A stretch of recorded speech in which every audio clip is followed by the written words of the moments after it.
বন্ধু বান্ধবীরা, তোমরা তো সবাই জানো যে যে যখনই প্রভু আবির্ভাব হবে তখন বলেছেন যে দেশে বিপ্লব হবে, ভূমিকম্প হবে, ঘন ঘন ভূমিকম্প হবে।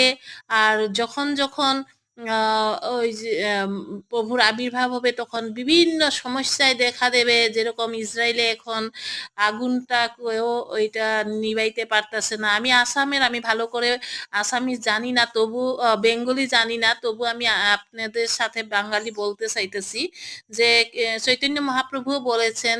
আর যত যত অবতারী গুরু আছে সবই লিখেছেন যখন প্রভুর অবতার হবে তখন এরকম এরকম হবে। তো ওখানে দেখেন কত বিপ্লব, আবার বিশ্বযুদ্ধ আরম্ভ হইতেছে, এইদিকে ইসরায়েলে এত আগুন লাগতেছে।